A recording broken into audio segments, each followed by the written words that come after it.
oftentimes when I'm doing goal setting in my initial session with people, I talk about creating a model or something that will remind you about the reason why you're doing or making these changes. And I say, put it on your phone, put it on the mirror in your bathroom, put it somewhere that you're going to encounter it often throughout your day, so you remember to make the decisions and to act in ways that line up with that result. Because if the challenge is great, mm-hmm. So I talk about the science in the vision board workshop, mm-hmm. but it talked about how, I want you to think about this, Mauro. No matter how old your audience is, if they were around when the new millennium hit, could they remember where they were the New Year's Eve of 1999? Mm-hmm. Because there's so much emotional attachment to it, mm-hmm. changing over millennium, people remember. The next example was the one that Tony Robbins used, which was, do you remember where you were when you found out about the Twin Towers? Mm-hmm. And of course, for the younger generation, where were you when the Raptors won? Exactly. But there's an emotional attachment to that. Yes. So if the greater the emotional attachment, the more you start working and moving towards a behavior that will get you to that goal. Absolutely. And what I'm curious about is this journey that you've been on and this traveling and all this, do you feel like you were affirming things about yourself, learning things, or maybe you taught yourself things? Like, how do you feel like you talked about remembering, right? Do you feel like you found yourself, your capabilities along this way, or is it that you learned to become a certain way, if that makes sense? Yeah. I think I'll start by saying that I heard a great definition of perfection. Mm-hmm. Perfection is constant evolution. Mm-hmm. That was the greatest definition of perfection, or being perfect, is constant evolution. Mm-hmm. So in my mind, I'm always trying to evolve, which is why that, again, going back to the principle of I want to be better than I was yesterday. That's what's important to me. So, you've heard this expression, it's not the destination, it's the journey. Yes. So Of course, for me, I don't know that I found myself. I think that what I'm doing is trying to lead with the heart, mm-hmm. with the faith and hope that the universe will provide, will put me in front of the right people. Look at how this podcast came to be because of a connection that we have. I mean, I speak to my cousin on the occasion, but never in a million years would I have thought that somehow I'm going to get introduced to Mauro, who has the, Insight Change podcast. Mm-hmm. And here we are. Yeah. And what my hope is that something that you say or something that I say will go into the ears of the listener and stimulate something inside their soul that will make them change a behavior that gets them closer to remembering who they are. Absolutely. That's exactly why I do this. And I kind of, decided a while back, I know a lot of interesting people. Let's get them to talk about their stories and let's hope that something, like you're saying, resonates with them and it just helps them to hear it a certain way that will, like you talked about that line in that book, it just had such a profound effect on you. And maybe somebody reads that book and it's not that line, it's a different line. Right. So I think some people just need to be ready to hear that certain thing. And that's why I want to be out here and having these conversations and learning about people and learning about these journeys.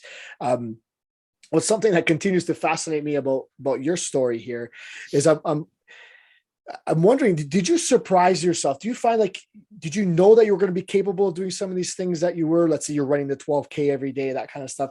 Or did you prove it to yourself that you were able to do it? Was there doubt? How was that? I don't know if I can swear on this podcast. I mean, whatever. It's all good. I was the F-bomb before, so it's okay. Yeah, I was scared shitless. Yeah. I was totally scared. You want to know what it's like as an Italian white boy to go over to Thailand where they don't even speak English? Mm-hmm. And you're in a new country and you stick out like a sore thumb because you're a white dude. Mm-hmm. It was nerve-wracking. On top of it, I'm by myself on a plane and I've got to travel 32 hours with all the stops to get there. Mm-hmm. I was terrified, Mhm. but I felt something in my heart. And Dr. Dyer called it the sponsoring thought. Not the thought of, the brain thinking, but that initial thing of, this is what I got to do. Mhm. It hit me like a ton of bricks. I told my Italian mom, Ma, I'm going to go to Thailand, Ma. And she said, what are you, nuts? Did they have a pasta over there? Oh God! Did she help you pack pasta or what? No, I told her not to, but believe me, she would have. But So yeah, go ahead. it's just, sorry, Mauro. It's just it's been a journey. It's been a Mhm. journey. What there was a lot of fear. I'm fearful now. Mhm. I'm fearful now as I'm speaking to you, because maybe I should go get a job. Maybe I should go get the steady paycheck. But I don't know, man. My heart tells me otherwise. Yeah. My Doesn't line heart up. says it doesn't line up, man. Yeah. I got offered a job 2 days ago. You know what it was? Mhm. To be a roofer. Oh God. And I said, my first question was, hold on a minute. You guys do roofing in the winter? Oh, yeah. And I go, guys, I'm in Ottawa. Yeah. And I lived in Toronto my whole life. Mhm. Toronto doesn't get cold like Ottawa. No. It's freaking cold here, man. Mm-hmm. So, yeah, there was a lot of fear, but you've heard many acronyms for fear. False expectations appear real, or whatever the other ones are, Mm-hmm. But what's the moral of the story? If it comes from the heart, then it can't be wrong.